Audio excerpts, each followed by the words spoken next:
Hello বন্ধুরা, প্রিয়া ইপসা কিচেনে তোমাদের সবাইকে স্বাগত। আজকে তোমাদের সাথে শেয়ার করলাম সুজির পকোড়া। বাড়ির প্রত্যেকের জন্য 1 কাপ সুজি দিয়ে দারুণ স্বাদের পকোড়া কিভাবে বানিয়ে নেবে সেটাই তোমাদের সাথে ভিডিওর মাধ্যমে শেয়ার করলাম। রেসিপিটা ভালো লাগলে প্লিজ আমার চ্যানেলটিকে লাইক ও সাবস্ক্রাইব করে দিও। তবে দেখে নাও আমি এটা কেমনভাবে তৈরি করি। একটা বাটির মধ্যে 1 কাপ সুজি নিয়ে নিলাম। এর মধ্যে দিচ্ছি একটা বড় সাইজের পেঁয়াজ কুচি, 1 চামচ চিলি ফ্লেক্স। তোমাদের কাছে যদি চিলি ফ্লেক্স না থাকে তাহলে এর মধ্যে লঙ্কার গুঁড়ো ব্যবহার করতে পারো। দিলাম গ্রেট করা 1 চামচ আদা, 3টে কাঁচা লঙ্কা কুচি, দিচ্ছি 1 মুঠ ধনেপাতা। সব কিছু প্রথমে ভালো করে মিশিয়ে নেব। ভালো করে মেশানোর পর দেখো অল্প অল্প জল দিয়ে সুজির একটা ব্যাটার তৈরি করে নেব। একেবারে অনেকটা জল দিও না, অল্প অল্প জল দিয়ে ব্যাটারটা আমি রেডি করে নিচ্ছি।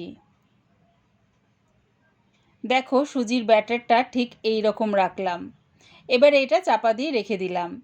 গ্যাসটাকে মিডিয়ামে রেখে একটা কড়া বসিয়ে দিয়েছি। এর মধ্যে দিয়ে দিলাম 1 চামচ রিফাইন তেল।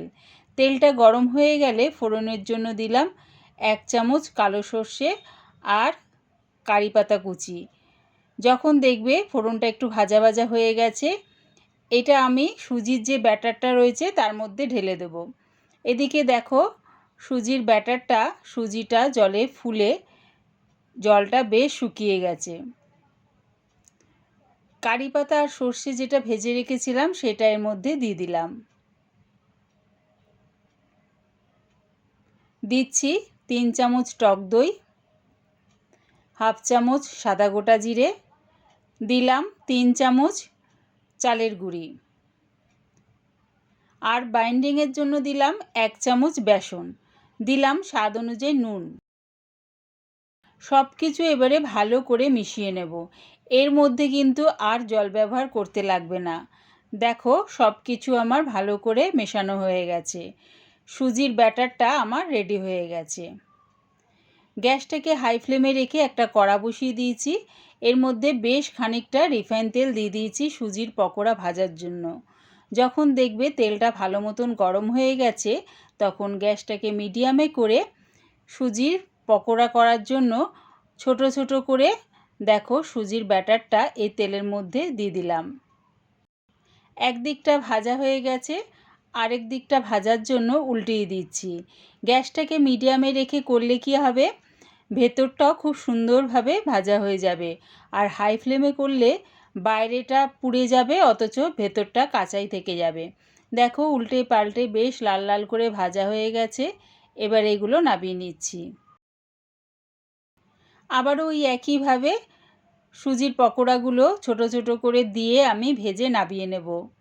এই পকোড়া বাইরে থেকে যেরকম কুরকুরে হয় ভেতরটা তেমনি সফট হয়। দেখো খুব সুন্দর করে ভাজা হয়ে গেছে। এইভাবেই আমি সবকটা সুজির পকোড়া ভেজে নামিয়ে নিচ্ছি। একবার আমার মতন করে এই সুজির পকোড়া বানিয়ে দেখো, কেমন হয়েছে কমেন্টের মাধ্যমে জানিও। আমি এই সুজির পকোড়াটা পরিবেশন করলাম টমেটো কেচাপ দিয়ে। দেখো পকোড়াটা বাইরে থেকে যতটা কুরকুরে হয়েছে ভেতরটা ঠিক ততটাই নরম হয়েছে। রেডি হয়ে গেছে সুজির পকোড়া।